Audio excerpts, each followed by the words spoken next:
Rise up, live joy your way.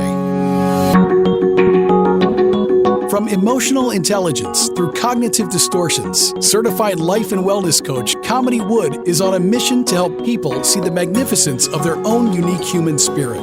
Through these small bites of self-visualization and self-confidence, you can have healthy relationships, success in business and career, and live the life you want to live. Rise up, live joy your way. Hi there, and welcome to another episode of Rise Up, Live Joy Your Way, whether it's morning, afternoon, or evening. Thank you for taking some time to hang out here with me today. So, let me sort of set the stage for us. Someone asks you where you want to eat, and you freeze. Not because you're being polite, not because you genuinely don't care, but you freeze because when you go looking for the answer, for the actual want, there's nothing there. It's blank. You scan yourself for a preference and what actually comes back is something empty. And again, it's not because you don't care, but you end up saying to them, I don't care, whatever you want, you decide. And everyone thinks you're easygoing, low maintenance, flexible. They have no idea that somewhere along the way, you lost your ability to find your own desires, your own wants. So that question of where do you want to eat lands in your body like this test that you don't have the answers to. And that's what I want to chat about today, right? That strange, quiet symptom that almost nobody connects to what they survive. The loss of preference, the way you can plan everyone else's life with total clarity, but you can go completely blank when the question turns to you. So if this is you, I want you to hear this before anything else.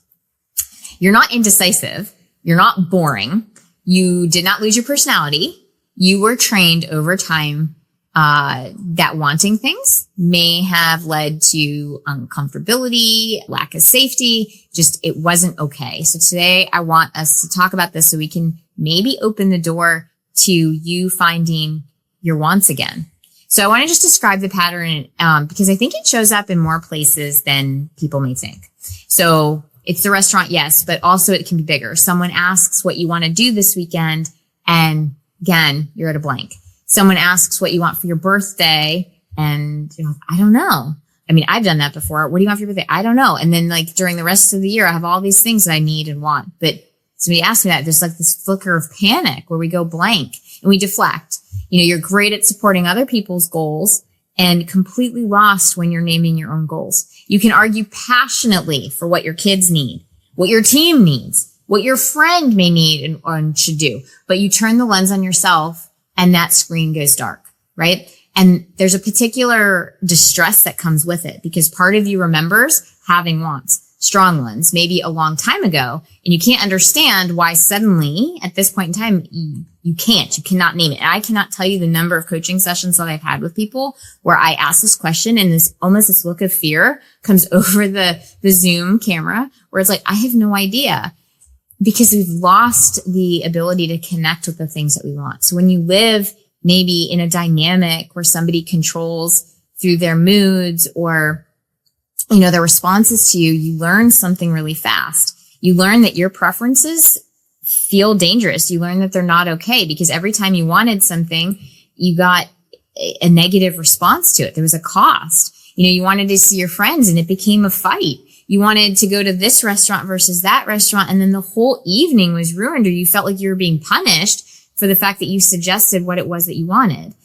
You know, sometimes it was quiet, right? It was just treated like a problem. Like there was maybe a facial expression, a nonverbal, or maybe you even called selfish when you talked about your wants and needs. Or maybe sometimes the message we received is like, that's disrespectful or disloyal. So again, we're talking about the nervous system. I say this many, many times because I do think that it does come down to what is our nervous system? How's our nervous system responding first? That's the core. What's our nervous system doing? And then once we understand how our nervous system is responding, we can handle things from a cognitive basis, right? Because the logic of what we're talking about here is that your nervous system recognized that it was dangerous to have needs and wants. And it doesn't have to be physically dangerous. It could just be really, really uncomfortable and it felt unsafe. It felt like there was some type of bad experience that happened on the other end of it. So the safest move that the nervous system learned was to keep things even keeled, to not be a burden, to keep things just, flowing naturally. It was to not have those needs. It was not to have the wants. It was to just be this blank surface. And so, what ends up happening with this silence is, it goes deeper than not speaking up for your needs. It stays with you, and then you become quiet. And over time, your system, doesn't even know how to access what those wants and needs are anymore. And the truth is, you haven't lost them. They're just really, really buried because you learned to push them down so far that you can't even name them anymore. And you stopped naming them. So that blankness that you feel when someone asks you what you want, it's really not emptiness. It's really, it's again, this protective intelligence that has come up. It's the survival adaptation. You've learned to disconnect from those needs and wants to keep yourself safe. And what does it cost? Well, it costs you you lose your voice, right? You can't access your own voice about what you want. You drift towards what other people want because, they're wanting something actually feels safer. So you almost lose your own sense of agency in that process. Your own desires get lost. What you want, what you value, what you need gets completely covered up. You lose access to it. And that blankness, it's not just an inconvenience. It becomes a form of self-abandonment and self-erasure. And that's also when we start to feel like we lose that connected feeling to ourselves. We lose the ability to trust ourselves. So how do we get the wants back, right? How do we bring it back? I've watched it return in the people that I've had the privilege and the benefit of working with. And, it's not like it happens overnight. The very first thing is to understand it. We can't force it. We can't just sit down and say, okay, so what are your needs and wants? Because the system, again, the nervous system learned that that's dangerous. So it's just going to stay blank. It's going to almost create a sense of panic again. And now that's the last thing we want to do is flush the nervous system with even more panic. So we start with the body, not the mind.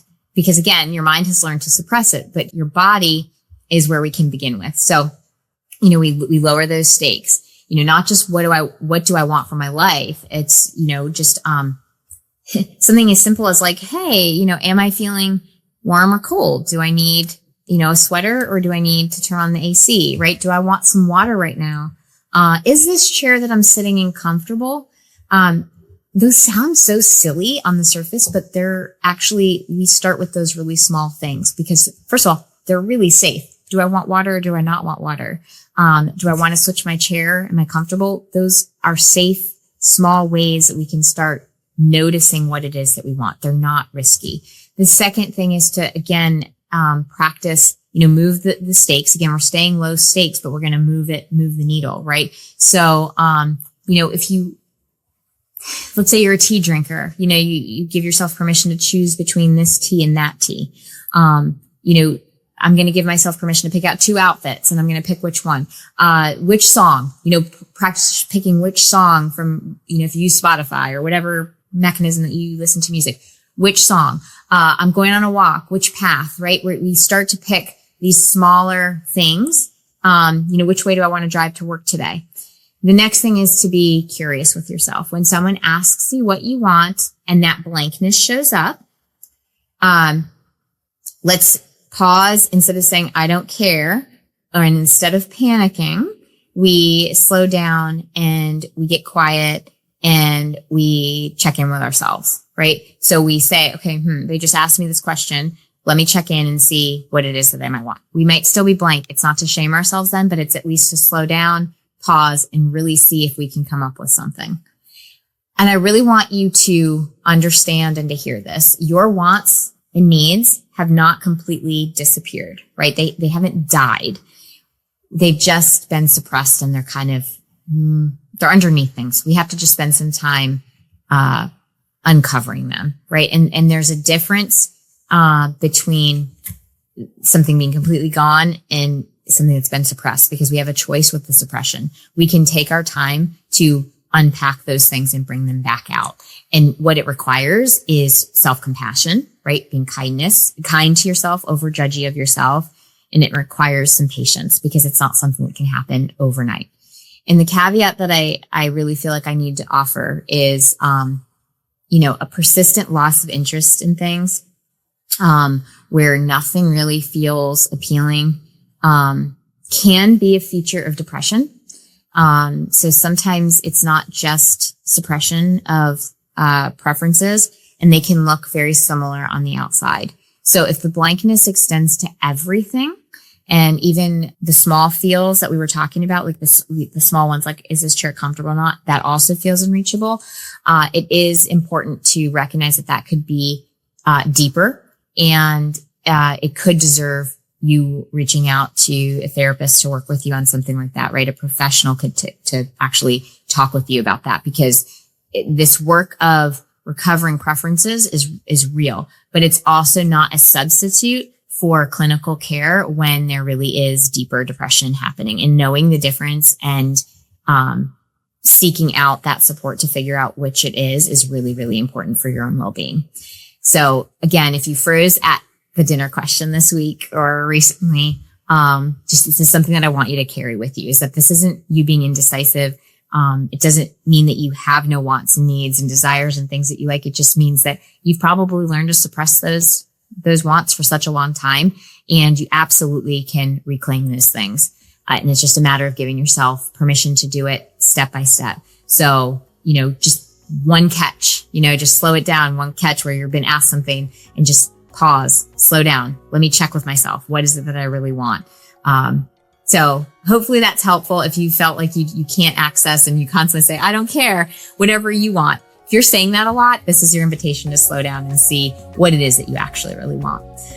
If you'd like to talk with me about how coaching can help you move forward in any aspect of your life, either personally or professionally, feel free to reach out to me anytime at coachwithkamini.com. And until next time, stay well. Thank you for listening to Rise Up, Live Joy Your Way. For more information, book a chat with Kamini at www.chatwithkamini.com or visit her website at www.kaminiwood.com. You can also find Kamini on Facebook or Instagram. Username It's Authentic Me. Thank you for listening.